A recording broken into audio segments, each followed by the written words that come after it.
One. Good afternoon, everyone, from Lolo, Montana, Dunrovin Ranch. We're delighted to have you join us for an afternoon of ice sculptures. And if you're looking at the ranch, you will see that everybody is in attendance except Old Man Winter. Last year at this time, and we talked about what kind of fun things we might do in January to engage everybody and to just have some crazy stuff going on here. We talked about backyard ice sculptures. And I have to say that backyard ice sculptures are something that I grew to love while I lived in Alaska. Alaska winters are long and they're deep, and particularly when you have children, you have to think of creative ways to have fun with the season. So everybody in Alaska sleds and hikes and snowshoes and cross-country skis. And when it's dark outside, it's really a wonderful thing to put up a structure in your backyard, put some water on top of it, add some lights, and watch the structure change with the temperature. And I'm going to ask James, who is our tech guy and who you will soon see putting the structures together on the lawn. James Watson, can you say hello, James? Howdy, everybody. Hi. Okay. We've queued up a short video of a guy in Michigan who did a YouTube video of a ice sculpture he did in his backyard. This will give you a sense of what we're trying to construct here at Dunrovin. And as soon as Old Man Winter shows up, it will start to form. And just looking at the forecast, I think we're going to be having his arrival sometime after Sunday. Next week, Monday, even this Saturday and Sunday, the temperatures are going to stay below freezing. So it won't take long for this to start forming. Do you want to show the video, James? Yeah, all right. Well, here we go. This video is a couple minutes long, so we'll go ahead and roll that, and we'll be right back with you. Just browsing on YouTube, and I saw other people doing it. They do them up in the UP a lot, and decided, what the heck, might as well give it a try. There's a PVC pipe going straight up in the middle, and then there's 4 cables running down from it, and then a sprinkler head coming out the top, and that's it. Just turn it on and wait for the cold. This has been running for 72 hours now. I actually thought it was going to collapse. The first 24 hours, it was so cold that all the ice was forming up and not down. And I think I told my wife many times, it's going to collapse anytime. Yeah, we've learned a lot of things, and I've already got some ideas for next year and recommendations from other people. And, like it's got the light up LEDs that change color. The sensor is actually buried in that ice, so I can't change the program on the LEDs, so it's stuck on that cycle. So yeah, next year we'll definitely think ahead more. This was just kind of throw it up and see what it does. Who knows how long it'll last? I've heard stories from the UP, some of these real big ones, that the ice stays till the first part of June before it's completely melted. So it should, once I'm done and turn the water off, unless it gets real warm, it should last a long time.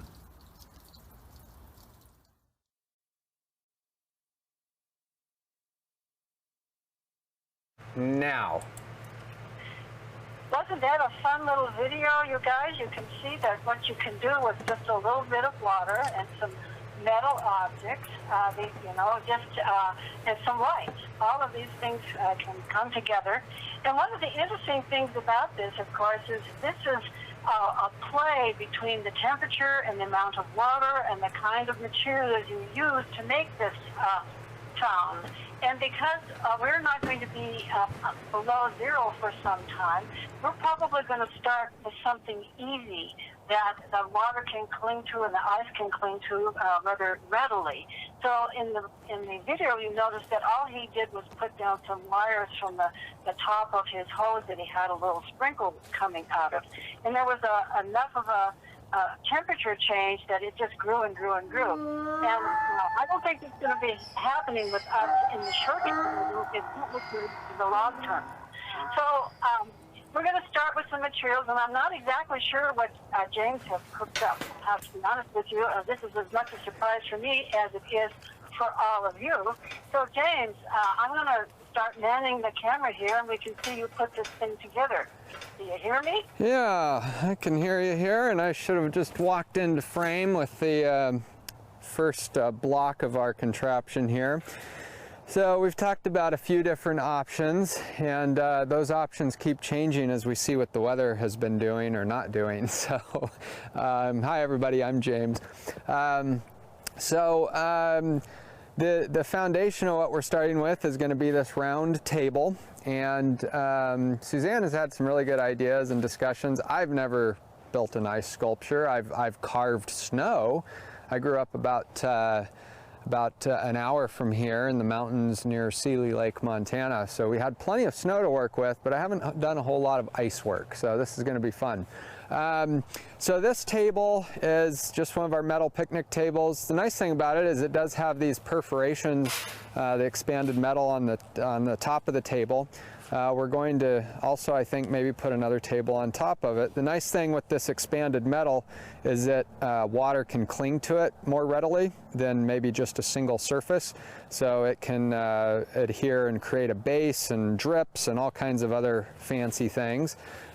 So starting with this table, Suzanne, I guess maybe I'll get your input as to positioning. I have a few thoughts on that, but I'll let you guide me and see what you think will look best. Okay, I think it would go really well right about where you're standing, because that makes you right in the center of our lights.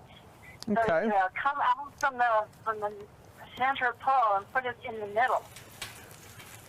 So the camera angle you've got there might be a little bit askew, but this is about centered straight on and centered between the two outside trees. Well, for the camera angle, I think you might want to move it a little bit south then. Okay. Just move it a few feet south so that we can get it in the middle for the camera. Almost perfect. A few more inches south. Just a little bit. Oh, perfect. Perfect. Okay. Okay. That will allow our flagpole Christmas lights to make a nice frame for them. Okay. I can already tell I'll probably need to get some shims and boards and level the table out just a little bit, but it'll be fine for our initial mock-up purposes. So the one thing that I'm concerned about in setting this up, there's two things.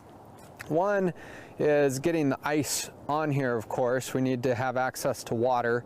Our closest access is either the hydrant behind us over here in the lawn area, or we're actually pretty close to the greenhouse hydrant. So I'm not quite sure which one we're going to use yet, but I've got a measuring tape, so I'll take some measurements on that and we'll use the closest one. I'll tell you why in a minute. And then the other concern I have is the amount of water and ice that's going to be on the ground. Initially, we want to water when it's cold so that it freezes pretty quick, and we don't want to saturate the ground with all this water.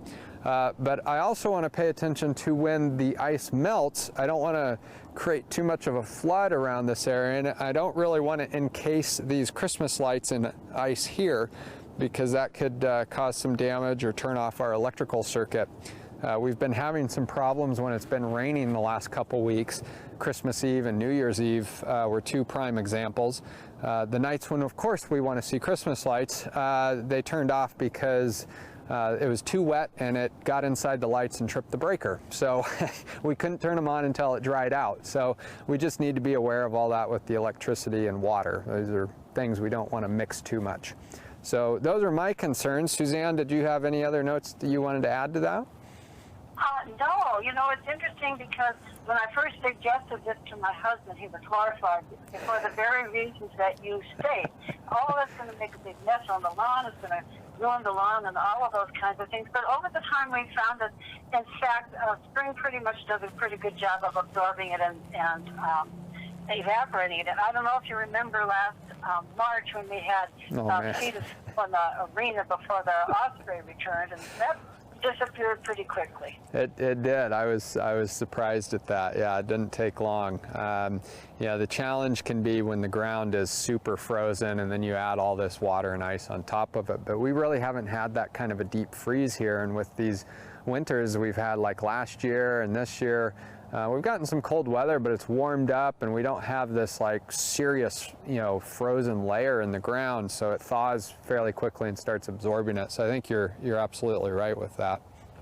So I'm going to go ahead and grab another table here and position that. I've got a few items stashed over here by the tree, so I'm going to slowly bring those over.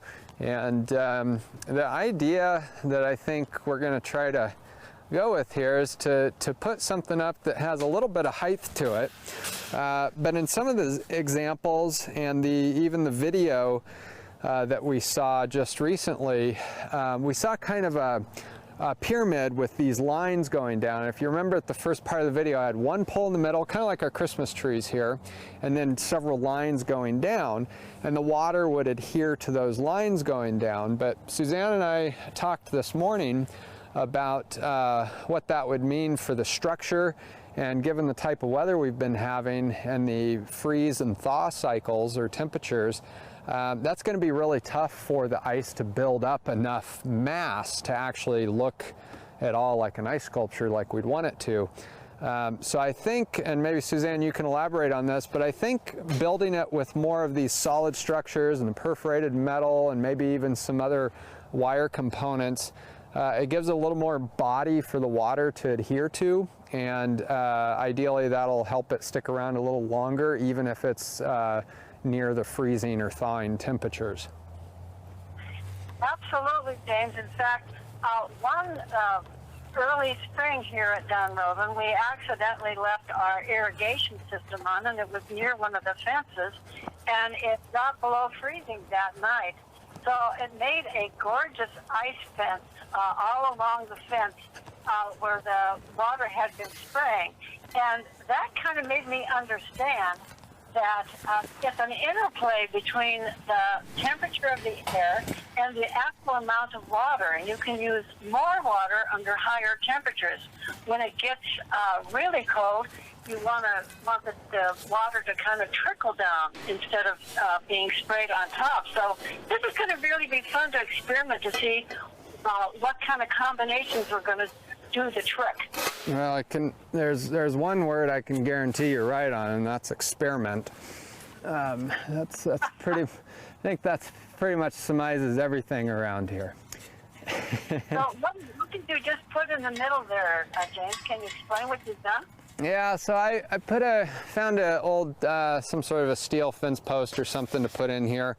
It fits through the middle of these tables where you'd put the umbrella, and I've secured that down with the base. The idea with this is that, of course, I want these tables to stick together. I don't want them moving anywhere. If the wind blows, the more mass we load up on here, the more surface area and the more it could be pushed around. So this will give it some stability. But I also need to put a pipe or some sort of apparatus up here for a hose to go into. And the challenging thing with this setup here, especially with these tables and the holes are only so big for a pipe. And the hose is a certain diameter, and I either have to get a hose that'll fit within this pipe and notch it out, or I may run a hose up the backside and bring it in up here, and we'll set a sprinkler head somewhere up in here so that it can come down and around. I'm not quite sure how high I'm able to get with this yet. It'll be a little bit of an experiment because I need to test out a few different sprinkler heads and see what's going to provide the water distribution that we need over this assembly. So that's kind of what the pipe is for. It's for stability and also as a guide for the hose and a mast stand for the sprinkler head. So you're going to have to put heating tape, are you not, James, on the hose to get it from the hydrant to the fountain? Yeah, so obviously cold temperatures and water don't mix too well, so that's one of the main reasons we need to find the closest hydrant possible so that we limit the amount of heat tape required. And the heat tape also has to be close to an electrical outlet. So there's a few elements at play here. So we need to keep things within distance. Heat tape costs about $1 a foot. So the more hose we have to run, the more heat tape we got to buy, and the more expensive that operation becomes. And then the heat tape has its own thermostat, so it kicks on when the temperature is, I don't know, 40 degrees or whatever it is, near freezing, and by the time it gets down to that freezing level, it's already warmed up the hose enough to keep it from freezing. So we've got to run that heat tape all the way from the hydrant and then all the way up to wherever the sprinkler is going to be, and it has to be taped onto that hose every so often, every foot or so, to keep it in contact with the hose, because heat tape only works when it's closely adhered to the surface of whatever it's trying to heat up. So it's a little bit of a process. They might make heated hoses. I'm not quite sure about that, but I think for this year we're going to experiment and probably just go with the heat tape and hose solution, taping it together. So that's kind of the idea with the hydrant location and the heat tape. And you can see I just brought out some chicken wire. We've got a lot of stuff hanging around the ranch, so you'll probably see this assembly change its look and vibe over the coming days as we get crafty and add a few more things to it. But one of the ideas we had is to maybe take some chicken wire and build a skirt of some sort around this. And what I would probably look to do, I might use that other roll because it's a little bit bigger, but building the skirt, I'll probably tie it on or crimp it onto the table, and then we'd want to have it kind of flow out a ways from the table, so it kind of creates this bell shape or a cone shape, and allows the water coming off of this to drip down, hit some of these wires, and then just sort of, you know, filter on down the cone down to the ground. So I'll probably play around with sculpting that here a little bit later this afternoon. And what about stability, James? Every time you move it, I see it wiggle a little, and I'm wondering if you need guide wires or if you can tack the chicken wire down to the ground to give it some resistance to the wind. Have you thought about that?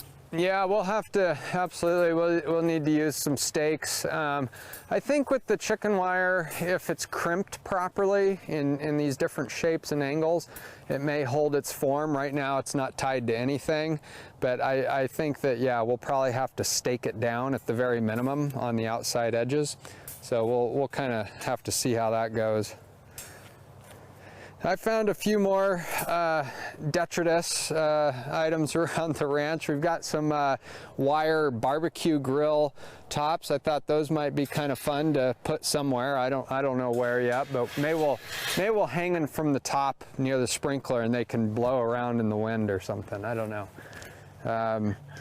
Then we've got these tomato guides, a couple of those stands. So maybe I don't know, maybe I'll throw those off or wire them to the table and point them out in a way, maybe like a megaphone or something. I'm not sure. We'll see how that looks. There's some interesting things we can do with wire, that's for sure. Yeah, I think the narrow gauge wire is really the ticket for these higher temperatures, because the ice will form really close to the cold wire. And as it gets colder and colder, they will probably clog up, and then you could add some guide wires coming down where things would freeze more quickly. Right. So this would be kind of fun to see if this just becomes the inner core of something larger. Yeah, that's right. Yeah, as it builds mass or grows, or as we see the temperatures start to dip, if we're going to get a real cold snap, we may choose to modify this and sort of get it ready for a little bit more robust temperatures. So I brought out a few sprinklers here. It's probably a little hard for you to see all of them, but here's your standard kind of lawn sprinkler, goes back and forth.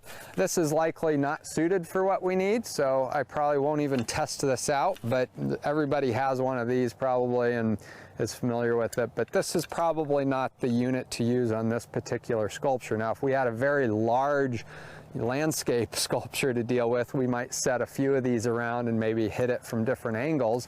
That might create an interesting vibe. But we have to be careful because there's a fair amount of surface area that water gets into, and this assembly could freeze if we're not careful. The other type of sprinkler that's pretty common is one of these moving heads that goes around. And the problem with these is that, again, they're great for covering a larger area, but you have to have enough water pressure to trigger the mechanism that actually moves the head around. And so if we increase the water pressure too much, especially on an assembly like this, we're going to be spreading water out too far across the lawn. So this type of sprinkler, although effective at a large area, is probably not going to work for us in this case. I found another sprinkler that could possibly work. It's got a little blade that spins around. It would probably work with a little bit of water pressure, not moving too quick. But again, I feel like this one is maybe just gonna spread it too far for our initial purposes. The sprinkler I was really looking for, I couldn't find. I might have to go buy one, but this one's pretty close. This one has a little head and a nozzle in the middle with a blade that rotates, and then some different patterns on the side that kind of spread the water out in different areas. So this one will probably give us our widest, or our most even spread without getting too wide from the base of this. And we can adjust the water pressure of this a little bit easier than we can for some of these other ones, and it'll still be effective. So I may end up using a slightly different version of this, but I'll definitely test this one and see how it does. The other option that can work really well is some of you that have gardens or little flower bed areas, they have what's called a micro sprinkler or micro watering system, and the tubing is like about 1/4 inch. It's very small. We have some here at the ranch that water some of the flower beds, and it's just a really fine mist that spreads out from these micro sprinkler heads. So that may be something I want to play around with as well. The challenge with any of these things is that you need enough water running so that it doesn't freeze the head when it gets down really cold. Even if the water's running, it can freeze if it's not running fast enough. So these micro sprinkler heads, it might not be a large enough diameter or a large enough flow size in order to keep it from freezing when it gets really cold. So we'll just have to play around with it. I'm sure we will experience a hose burst or a sprinkler head break or something if it gets cold enough. We've just got to be prepared for that. But we'll be monitoring all of this. We'll keep the water on only when it needs to be, turn it off when it isn't needed, and just manage that accordingly. So there's a little bit of fussing around to do on the engineering side of this to make sure it's safe and sound. Well, this is going to be a lot of fun, James, and I think we're going to learn a lot. I'm wondering if Chris and Levi have been brought into the conversation. They probably think we're crazy. Well, yeah, I think you and I had a discussion earlier. We were looking at Levi's Frisbee golf stand, and we're commenting at how that might be just a wonderful ice sculpture. I'm not sure he'd take too kindly to us covering it in ice and embalming it here for the, for the winter, but it would be kind of funny. So for those of you who are joining us for the first time, Chris and Levi are the two young men who are helping us this winter with feeding our animals, and you'll see them out and walking about. And I've threatened them just today with a snowman contest to see which one of them could build the best snowman as soon as we get some snow. They seem to game for it, James, so look out. Yeah, that'd be exciting. Hopefully we can get enough snow to make that happen. I think I'm not sure that we were this sparse at this time last year, but it didn't take too long in February and early March for the snow to really come down. I remember shoveling a path from the ranch office back all the way towards the dance hall so that Kelly could get through with seeds and we could actually navigate. It was up to my knees in snow, just a little beyond this time of year, and we started with very little before that, so it can happen fast. Yeah, it sure can. And the snow will just add to the fountain's look. I mean, you're going to get snow on top of the ice and more ice on top of the snow, and it just kind of forms a whole different structure every day. That's the fun part of it. Yeah, absolutely. So there is a component of this that we haven't talked about yet, and I think we're going to leave it as a little bit of a surprise until next week. But we do have some plans for this sculpture that might enhance its look and feel, and also increase its changeability, especially at night. So you probably know where I'm going with that, but we might talk about that next week. Oh, that's great. You've got a real good imagination with equipment. Okay? And you're clever with it too, I might add. Do we have any questions from our viewers about our crazy scheme, our ice sculpture scheme? You know, the other things that we did in Alaska is when it got really cold, we'd take old milk cartons and freeze them into bricks and make sculptures with ice bricks. And sometimes you would put a container inside a container and then put candles inside of that for ice candle motifs to put outside. There's no end to what you can do with ice and with forming ice. And at some point during the month of January, we'll get an interview with somebody who is associated with the great ice sculptures in Alaska. They hold the World Championship ice sculptures in Alaska, and they are incredible, unbelievable, just gorgeous. So I see that James is out there measuring now the distance to one hydrant, which is hiding behind that tree in the orchard area. And I bet that's a little bit farther than it is to the lawn. I'm just thinking. Yeah, what's that? I think that's a little bit farther than the one to the lawn, but you can prove me wrong here. Yeah, so that distance was longer than it looks. I was estimating that it might be somewhere in the 50 or 60 feet range, but it is, this greenhouse hydrant clocks in at 85 feet. Well, I'm going to be curious to see which one is the closest one. Let's see, I am at the fence line now, and I will, that's going to be really close, Suzanne. That's going to be really close. Well, I'm glad I didn't bet a lot then. That's right. You gotta be careful what you bet on. Exactly.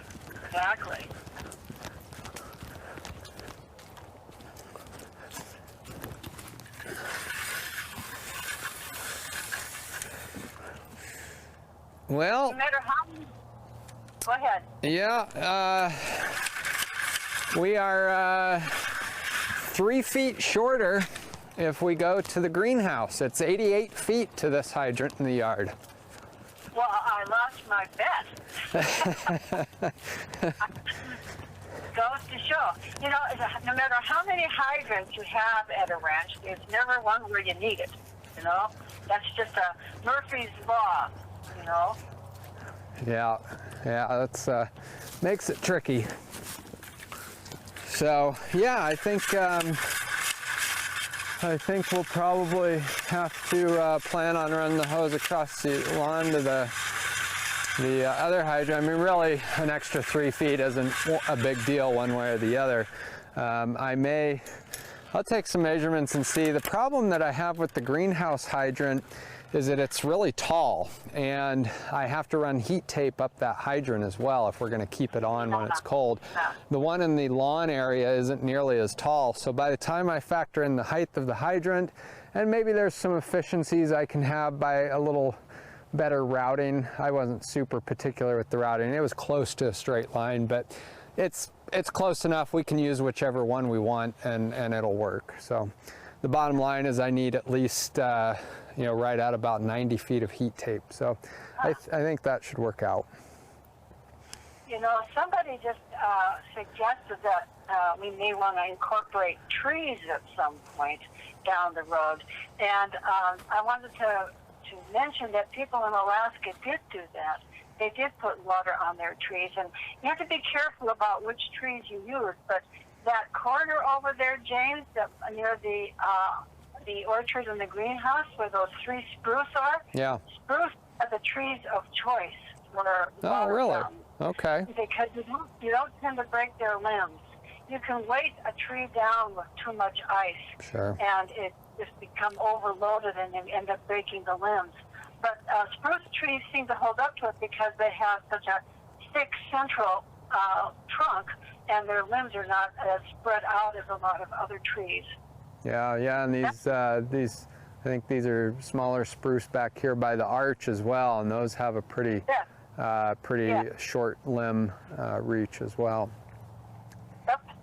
So that's a good suggestion. In the future, we may want to try to do that. I think this is going to become a annual tradition, James.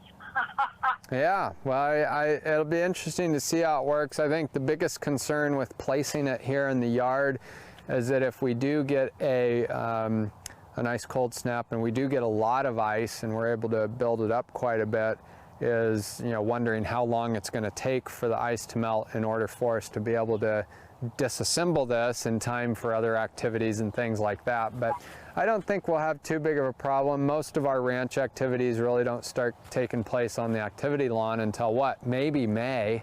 So, I mean, the other alternative is if we have to get rid of it sooner rather than later, we just run some water on it, and that'll thaw the ice pretty quick once the weather warms up a little bit. So. Exactly. Well, James, I think unless there are some more questions from our members, I think that we're ready to let you work on your own out there. And I wanted to say thank you to our new friends in California for joining us. And I wondered that if you could give us a big wave goodbye, James, that would really be wonderful. Yeah. And we'll see you on Thursday. People come back on Thursday at 2:30. We'll have McKinsey with the Donkey Divas in their training session. Yeah, absolutely. Yeah, we've got a pretty good broadcast schedule coming up here, so get back to our regular programming now that we're after the holidays, and yeah, stay tuned for all of that. So I'm going to be running around here and just kind of putting some things together. I'll be playing around with this chicken wire idea, and I'm absolutely positive I'll need to go get more parts and pieces or fabricate some pieces, go back and forth to the shop, or I might even need to run into town here tonight or tomorrow and grab a few more things, just make sure it all stays put. So you can watch me run around doing this little project. I'll keep the mic on, so I might switch it on and off occasionally on the ranch channel here. We'll go ahead and move the camera view back to the ranch pole, so our remote operators can feel free to view the activity lawn while I'm working out here, or view the paddock area once Chris comes out and starts feeding, or whatever we need to do. So with that being said, thanks again everybody for showing up, and we'll look forward to getting this ice sculpture going, and hopefully Old Man Winter shows up here in the next week or so, and we can get some freezing temperatures and see how it works. So with that, I'll say goodbye, and we'll see you next time. Adios. Thank you, Jim. Bye.